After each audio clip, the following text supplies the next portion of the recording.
네, 안녕하세요. 연애 디자이너 연디입니다. 오늘은 짝사랑을 99.9% 성공시킬 수 있는 저만의 꿀팁을 드릴 건데, 이 사랑은 시작됨과 동시에 엄청난 설레임 때문에 내 자신이 지금 변화하고 있음을 인지하실 거예요. 쉽게 말해서 조울증의 바이러스가 시작됐다고 생각하시면 됩니다.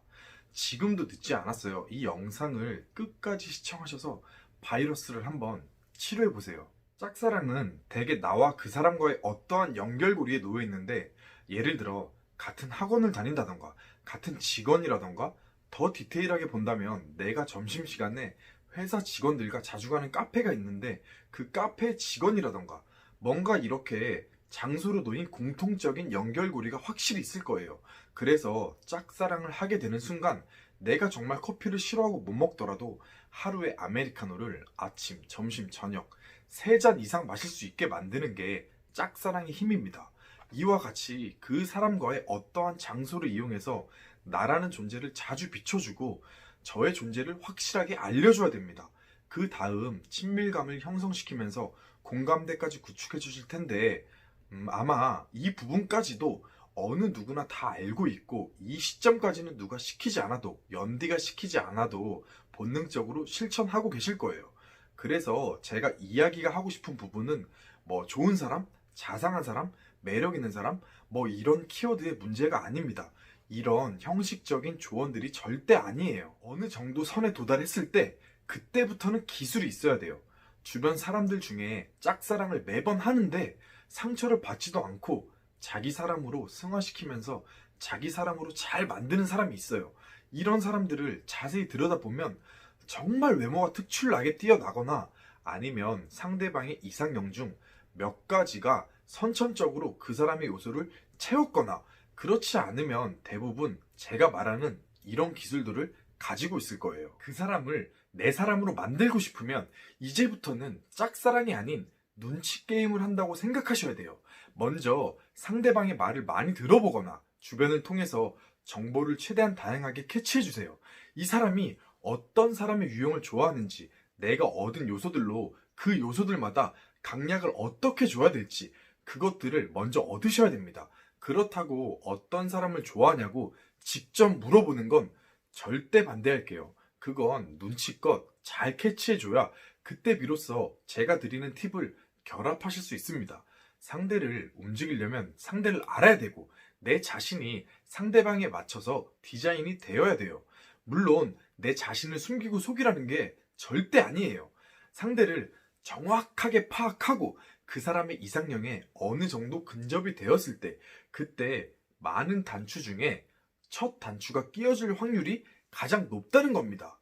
더 쉽게 설명 들어볼게요. 상대방이 배가 고플 때 어떤 메뉴를 먹고 싶은지, 어떤 메뉴를 좋아하는지 정확히 파악해서 단맛부터 시작해서 신맛, 짠맛, 매운맛, 여러 요소들의 맛을 상대방의 입맛에 맞게 정확히 믹스했을 때, 그 사람의 레시피로 음식을 만들어 줬을 때 바로 그때 음식을 대접을 해줘야 그 사람의 마음을 열 수 있다라는 거예요. 내가 그 사람한테 어떤 사람이고 어떤 존재인지도 모르는데 마음을 얻으려고 하는 건 너무 욕심이고 위험 부담이 너무 큽니다. 오이 알러지가 있는 사람에게 백종원 레시피로 기가 막히게 만든 오이 소박이에 오이 냉국으로 밥상을 차린 꼴이 될 수도 있다라는 거예요. 이제 팩트를 말씀드릴 건데, 고백을 할 때 상대방이 생각하고 있는 나의 이미지가 있을 거예요. 이 부분이 정말 중요해요. 이 부분은 쉽게 바뀌지 않는다고 보면 되고, 고백을 해도 이 부분 때문에 자꾸 실패하시는 거예요. 잘 들으셔서 원샷 원킬로 끝내셔야 확률이 가장 높아집니다. 이런 말이 있죠. 사람은 절대 바뀌지 않는다. 아니요. 사람은 바뀔 수 있고 변할 수 있습니다. 대신 상대방이 날 생각하고 있는 그 이미지, 그 이미지는 한번 바뀌게 되면 정말 빼낼 수 없다는 거예요. 그리고 사람들이 자주 하는 이야기가 있어요. 사랑은 타이밍이야. 고백은 타이밍이야. 이런 말 많이들 하시죠. 근데 이렇게 조언을 해주면서도 막상 조언해주는 사람도 그 타이밍을 몰라요.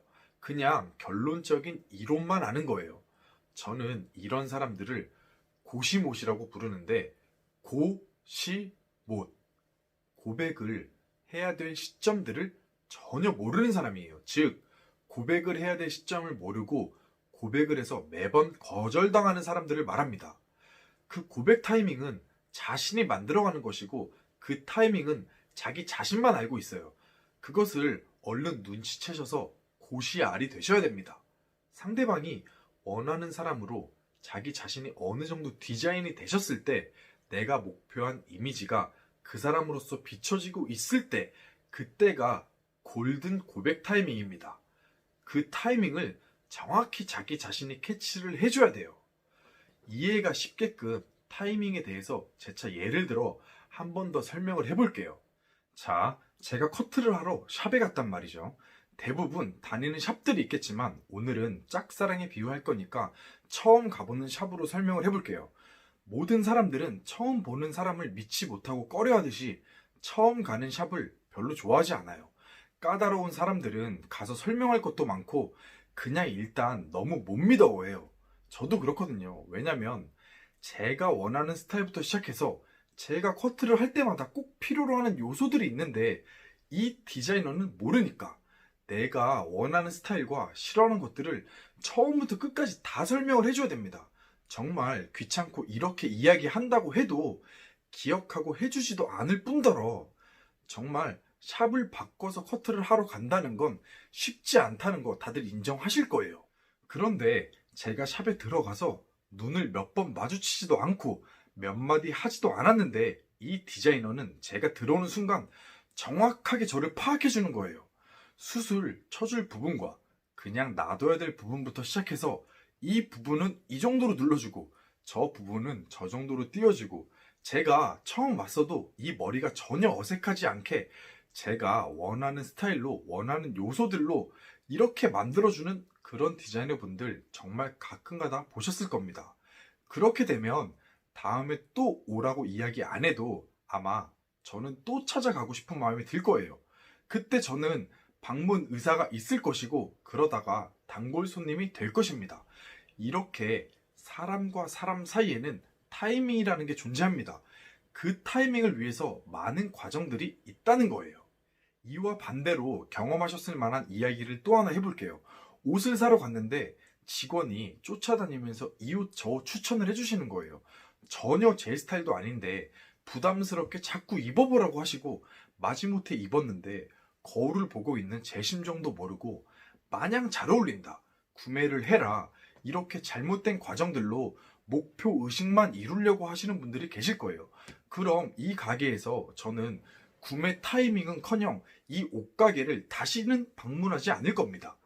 이렇게 저희는 일상생활에서도 사람과 사람 사이에서 마음을 뺏을 수 있는 타이밍이 있는 거예요. 짝사랑도 똑같습니다. 사람은 자신에게 맞춰서 다가오는 사람에게는 호감이 있을 수밖에 없고 호의를 베풀 수밖에 없어요. 그래야 앞으로에 대해서 그 사람이 더 궁금해질 수밖에 없거든요. 내 자신을 있는 그대로 표현하되 그 사람이 이상형에 다가갈 수 있는 요소들로 자신을 디자인하라고 말씀드리고 싶은 거예요. 다시 말해서 그 사람을 정확하게 파악하고 내가 그 사람한테 맞춰서 디자인이 됐을 때 그때 상대방을 움직일 수 있고 상대방의 마음에 들어갈 수 있다는 겁니다. 이제 상대방의 마음을 슬슬 움직여 볼까요? 이상 연디였습니다.